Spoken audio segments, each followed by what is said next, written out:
Assalamualaikum warahmatullahi wabarakatuh. Salam sejahtera buat kita semua. Salam Om Swastiastu, Namo Buddhaya, salam kebajikan. Balik lagi di channel YouTube Afif Safif Pakar Bola, mengomentari sepak bola dengan kebahagiaan. Terima kasih buat teman-teman yang udah like, komen, dan subscribe channel YouTube gua. Karena sekarang banyak banget jadwal pertandingan sepak bola, apalagi di midweek ada Liga Champions. Itu pasti gua bakal upload sesering mungkin ya. Mudah-mudahan bisa waktunya sempet.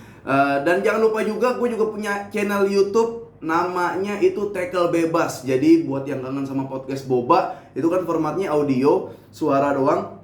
Sekarang udah ada di YouTube, namanya Tackle Bebas. Jadi lu bisa ngeliat gue langsung sama Jerry Arvino.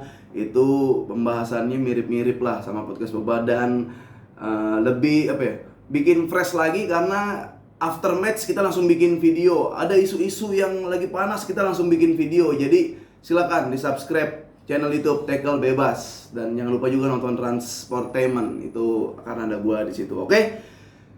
Marhaban ya Liga Champions, marhaban ya UCL. Selamat datang Liga Champions. Dan mulai per malam ini, bahkan di jam 12 itu sudah ada pertandingan Liga Champions. Gue mau bahas ini Barcelona yang akan berhadapan dengan, ini nama musuhnya agak susah nih. Barcelona akan berhadapan dengan Antwerp. Antwerp ini dari Belgia ya berarti ya. Iya, dari Belgia. Tapi selain Barcelona ini banyak banget gue mau ngingetin buat teman-teman yang mau nonton Liga Champions. Ini ada nanti malam ya. Pertama ada AC Milan berhadapan dengan Newcastle. Kayak gimana tuh? Milan habis dibantai 5-1 sama Inter, ketemu Newcastle, temponya cepet lagi. Kemarin Pioli bilang ya kesalahan kita memang kebobolan lebih dulu sehingga buyar kan, sistem gak jalan, mau balas juga udah rusak permainannya. Tapi kalau Milan bisa golin duluan lawan Newcastle, kita baru bisa ngelihat Milan yang sebenarnya mungkin ya. Tapi ini Newcastle juga lagi bagus. Itu di jam 23.45. Ada Young Boys lawan Leipzig. Nah, Paris Saint-Germain jam 2 besok ya, lawan Dortmund. Shakhtar lawan Porto. Manchester City lawan Red Star. Bintang merah berarti ya. Ada Lazio Atletico Madrid. Lazio Atletico Madrid. Barcelona di Olympic berhadapan dengan Antwerp. Nanti kita bahas ini. Feyenoord Celtic. Madrid Union Berlin nanti besok. Bayern Munchen berhadapan dengan Manchester United, nanti kita bahas episode khusus, oke? Tapi kita mau bahas Barcelona berhadapan dengan Antwerp. Nah, ini siapa sih Antwerp gitu kan? Mungkin ada juga yang masih asing. Ya, gue juga sih masih asing gitu kan. Karena terakhir Barcelona ketemu Antwerp itu di tahun 1960-an. 1965 Barcelona menang sekali, habis itu selanjutnya itu seri. Jadi memang lama banget tim ini nggak ketemu. Jadi Antwerp ini teman-teman itu tim ini debutan ya dari fase grup Liga Champions, tim dari Belgia. Nah, dia lewat penyisihan itu lolos, menang lawan AEK Athena. Aduh, ini namanya lucu-lucu ya. Nah, itu menang dia agregat 3-1 di playoff kualifikasi. Terus dia dapat masuk ke grup yang ada Barcelona, Porto, dan Shakhtar. Jadi itu berada di grup yang ada Barcelonanya. Nah, ini sebenarnya nggak boleh diremehin ya. Antwerp nih nggak boleh diremehin. Pertama, dia 5 pertandingan nggak kalah ya. Ada menang 2 kali, menang 3 kali, selebihnya seri, imbang. Dan setiap menang dari Antwerp ini, yang menarik adalah ball positionnya itu selalu, karena aku juga nggak nonton ya, ball positionnya itu di atas lawannya ya. Dan yang menariknya lagi, pelatihnya ini Van Bommel, Belanda, pernah main bareng Xavi, pernah jadi gelandang Barcelona. Van Bommel, jadi sedikit gambaran mungkin dia permainannya lebih terbuka. Dia mau berinisiatif memegang bola kalau lawannya yang mungkin selevel.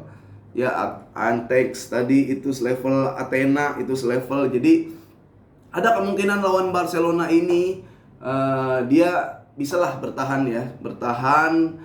Kalau memang dia idealis, dia megang bola agak susah lawan Barcelona. Kalau dia realistis, dia akan bertahan.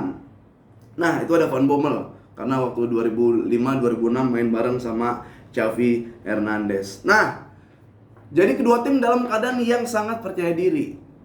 Barcelona ya habis menang 5-1. 5-0. Barcelona habis menang 5-0 lawan Betis. Lalu Antwerp juga habis punya modal yang cukup untuk menghadapi Barcelona. Nah, tapi kita tarik ke Barcelona. Barcelona sejauh ini memang belum ada masalah yang benar-benar harus dibenahin. Apalagi datangnya Cancelo dan Oriol Romeu. Nah, ini Oriol Romeu kan benar-benar jarang banget ya, dia blunder jarang banget. Sejauh ini masih main safety ya, sejauh ini masih main safety banget, main aman banget. Tapi sesekali juga dia bisa umpan killer pass atau umpan yang kalau lu nonton La Liga, kalau kita nonton La Liga itu udah ada apa ya namanya, grafis-grafis taktikal, grafis-grafis aliran bola. Jadi kita bisa melihat umpan Oriol Romeu yang ada grafisnya. Itu ada suatu peningkatan. Sementara Joao Felix ini benar-benar bisa menutup lubang di Barcelona, karena kadang kalau Ferran pas masih ada Ansu Fati dimainin masih angin-anginan. Sekarang Joao Felix harus jadi starter memang. Apalagi tinggalin posisi Ansu Fati, dia udah langsung cair, mainnya udah fluid. Dan Cancelo yang lagi-lagi gue bilang, selain dia berfungsi sebagai pemain, dia juga bisa naikin moral dan naikin level, karena di permainannya itu pengaruh sama sekitar. Dia kalau ke tengah ya De Jong jadi pede, Romeo jadi pede. Dia kalau maju mungkin Rafinha, Yamal atau Ferran juga jadi pede. Jadi sejauh ini masih oke. Dan Stegen masih sangat baik lah penampilannya ya. Seorang kiper yang nggak mungkin lah, kiper nggak pernah kebobolan banget, itu nggak mungkin. Tapi untuk Ter Stegen yang ketika ada peluang Barcelona kena counter 1-1 masih bisa di save. Ada bola-bola yang probabilitas untuk mencetak golnya gede banget tapi masih bisa di save. Dia bisa umpan juga, dia bisa supply bola juga. Jadi Ter Stegen belum tergantikan di situ. Kita lihat nanti akan seperti apa. Kalaupun ya menurut gua line up yang main itu adalah line up yang dipakai lawan Real Betis, masih bisa unggul. Barcelona masih bisa unggul ya. Gundogan nanti dulu main, biarin Romeu, De Jong sama Gavi di tengah, biar dia main dulu, biar dia kompak dulu, biar chemistry-nya kebangun dulu. Karena Gundogan udah sering terbukti ketika di big game, ketika dalam pertandingan besar dia bisa cetak gol. Minimal assist dia ada sejarah yang diukir oleh Gundogan, Ilkay Gundogan. Nah, itu di Barcelona ya. Gue pengen Lamine Yamal juga main berarti dia debut ya di Liga Champions. Lamine Yamal dan Xavi. Nah, sekarang kita ke Xavi. Xavi ingin menghapus kutukan Barcelona yang gagal lolos fase grup. Berarti dia dari 2021 sampai dari 2022. 2022 yang pasti, yang jelas dia disingkirkan bahkan sama Benfica, sama Inter, sama Munchen di situ. Tapi sekarang situasinya udah beda. Xavi udah dikasih pemain, udah ada beberapa pemain yang canggih, harusnya beda. Seperti yang gue bilang kemarin, Barcelona kemarin itu ketolong squad dan Madrid lagi goyang. Tapi ya kalau squadnya aja sekarang udah ada tambahan, berarti harus juga ada trofi tambahan. Ya gue gak bisa bilang Liga Champions. Liga Champions Barcelona masuk 8 besar aja udah oke. 8 besar aja itu udah oke lah. Karena kalau nggak lolos grup ini terlalu hancur menurut gue sih. Ini kan cuma Porto, ada Shakhtar dan Antwerp. Nah itu kalau nggak lolos kebangetan. Mending lolos satuin biar lawan yang di pot sampingnya itu yang peringkat 2. Harusnya bisa seperti itu. Tapi kita lihat nanti akan seperti apa Barcelona di Liga Champions. Munchen udah siap sih ketemu Munchen, harusnya udah siap ketemu Munchen. Jadi ya selamat menyaksikan pertandingan Liga Champions. Ada Barcelona di situ. Gua bilang Barcelona bisa banyak diunggulkan karena ini klub dari Belgia. Pengalaman jam terbangnya juga belum banyak di Liga Champions. Sementara Barcelona tren positifnya lagi oke, habis menang 5-0, main di Olympic juga. Ya ada kekuatan baru di lini tengah, udah cukup kompak. Ada Cancelo yang bisa nusuk kapanpun, Balde yang lagi mulai belajar lagi, Joao Felix di situ. Lewandowski yang punya magis juga di Liga Champions, ya dia kan sering, ya lumayan lah, cukup banyak golnya, jadi top skor di Liga Champions. Jadi bisa harusnya saling mendomplang, bisa harusnya saling menaikkan moral, dan kemenangan harusnya bisa diraih. Maksud gua kalau nanti lawan Antwerp aja ini susah gitu, lu ketemu Shakhtar yang kalau Shakhtar nanti parkir itu bisa lebih parah. Lu ketemu Porto yang Porto kalau sumpama parkir bos, kita lebih parah, agak lebih susah lagi, lebih deep lagi, lebih ya agak ribet lagi buat digolin. Jadi menangin dulu aja. Ini sistemnya, yang penting menang aja dulu. Yang penting menangin dulu di pertandingan pertama biar pede ya. Karena lu kepikiran nanti kalau kalah sama Antwerp, apalagi main di kandang sendiri,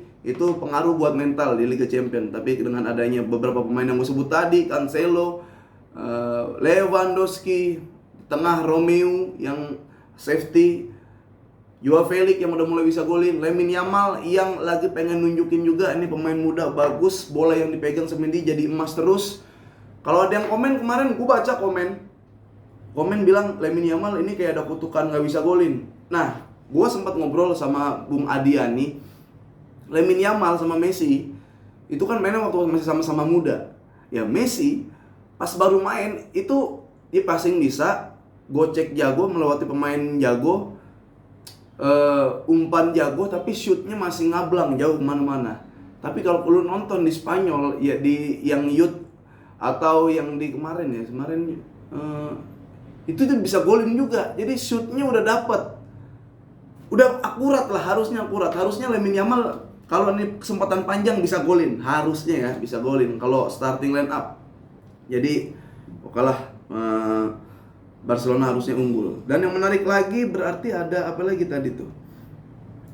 Union Berlin, Madrid besok, Bayern Kamis, yang main Paris Saint-Germain. Sekali lagi gue bilang, gue orang yang anti Paris Saint-Germain. Yang menarik ditunggu adalah Milan Newcastle. Karena Inter kemarin lawan Milan, Pioli mengeluarkan statement Milan akan tampil beda kali ini untuk menghadapi Inter. Benar, beda. Bedanya adalah kebobolannya lebih banyak. Kebobolannya lebih banyak. Dan itu aja yang dilakukan Pioli. 4-3-3 nggak diganti dari 2022. Dari tahun lalu sering ketemu Inter. Artikel yang gue baca after match atau before match selalu sama. AC Milan dikhawatirkan kalah di lini tengah, dan Calabria, Theo Hernandez selalu direpotkan karena Di Marco atau Dumfries itu akselerasinya sangat bagus. Sementara di tengah overload selalu dimenangkan oleh Inter Milan karena di situ ada Miki, Calhanoglu juga di situ yang bakal mengeksploitasi. Itu yang gue baca, cuman keganti tahun doang. Aduh, lucu banget anjir. Jadi ya udahlah ya, sekali lagi ada City juga. Selamat nonton buat fans-fans yang tim favoritnya bertanding pada hari ini. Oke, sampai ketemu lagi. Silakan di komen prediksi kalian gimana pertandingan Barcelona berhadapan dengan Antwerp dan pertandingan-pertandingan lainnya. Sekali lagi terima kasih yang udah like, komen, dan subscribe channel YouTube gua.